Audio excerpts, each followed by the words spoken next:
Hi, my name is Bill Hardiman. I'm State Senator from the 29th District, which covers Grand Rapids, Kentwood, Cascade, Lowell, Virginians, and Groton Township. And this is From Capital to Community. This is a program where we like to talk about issues that are very important to all of us. They affect our communities, they affect us as individuals and as families. And I'm very pleased to be here this morning to talk with a friend of mine about something I think is really critical to our well-being as community. It's mentoring. Mentoring, very important.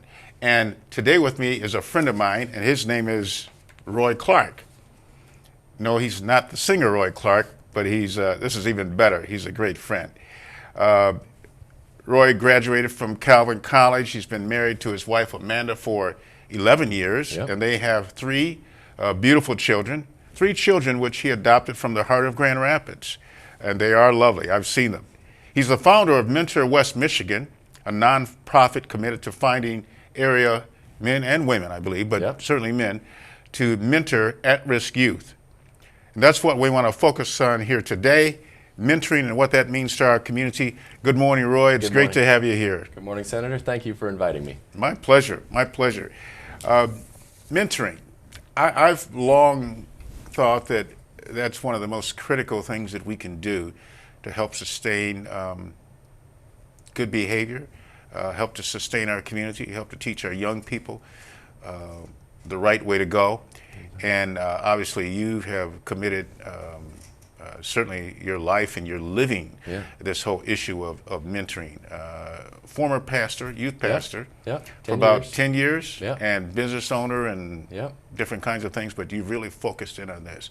Yeah. Talk to me about why you founded this organization and how long and what it means. You bet. Well, I think you're absolutely right. Mentoring is the essential element to life change, especially for our young people today.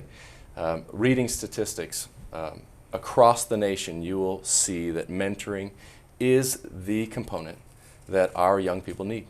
And when you mentor a child, a young person, you increase their capacity to graduate by 90%. Now, that's essential for our kids to get jobs, to become great role models, and to become active participants in our communities. So how we started this was I saw the effects of mentoring in my own life. I've been mentoring for 15 years, and I've mentored rich kids, poor kids, healthy kids, unhealthy kids. It doesn't matter what color, what background they came from. I spent time with them, and it wasn't me. It was just a healthy adult spending time, and we saw dramatic life change. So you combine that with this overwhelming need, over 1,000 kids waiting in 30 different programs.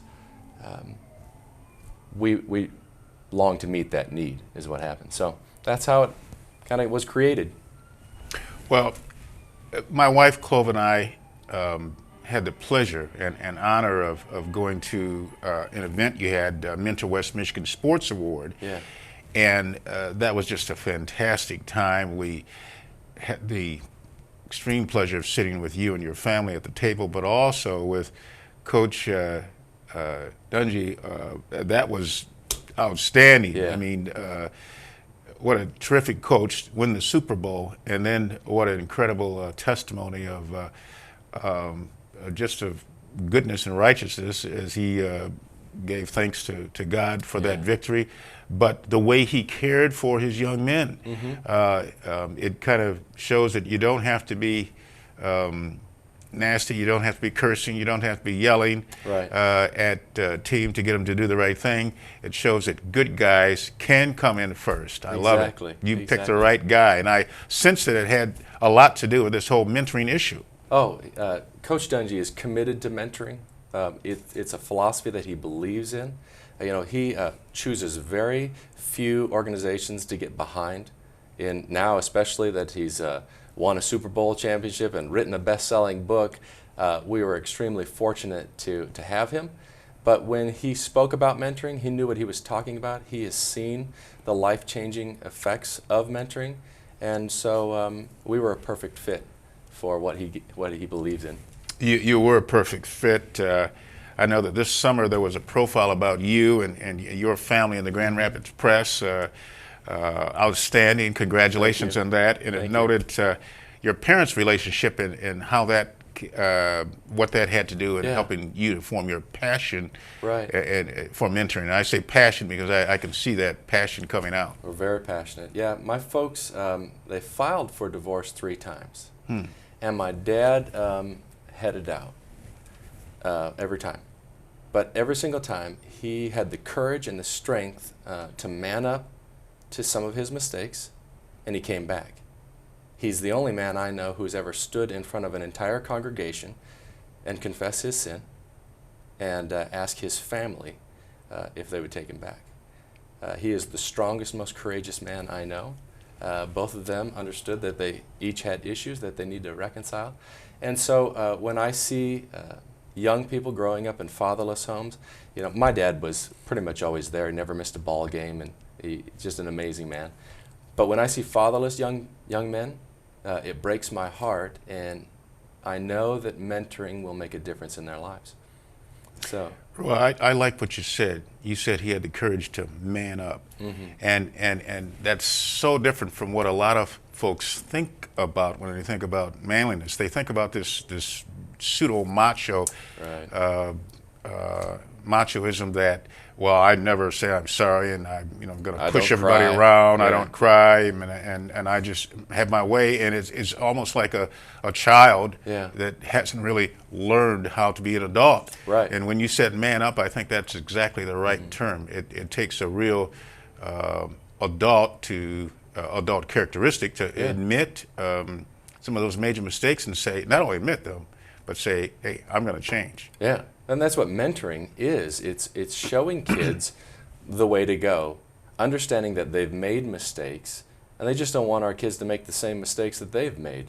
Unfortunately, 68% of our kids in downtown Grand Rapids don't have a male role model in the house. All right? Now, that's not strictly indicative of the inner city. But we have the same problem outside in the second layer suburbs.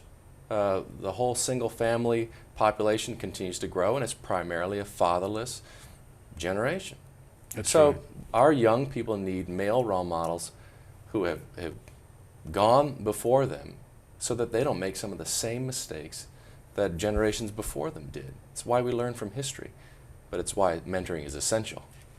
Well, Roy, we're right in tune with each other here, obviously, but you mentioned many of our young people and young men, in fact, and the fact that they don't have those positive role models. So some of them, the role models are rock stars or R&B stars. They're sports stars who perhaps aren't the best role models, and they're not learning real life characteristics that will help them in real life. I've often said that some of our young men are generations away from knowing what it's like to have a real father, seeing a real husband in the home. So when they grow up, they don't know how to really be the men that they should be, and that is a tragedy. Some time ago, when I was mayor of Kentwood, I saw youth violence and gang activity rising in the city, and we did a lot of things, and we trained ourselves. We spoke with the schools and the courts and whatnot. But I wanted to talk to some young people and ask them why. And I contacted someone in the Urban Young Life program, and he put me in contact with some young people who he was working with, but they were part of this gang. And they talked about 2 real needs they had.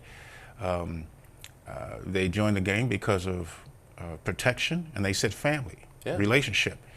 And they talked about why this person from Young Life, his name was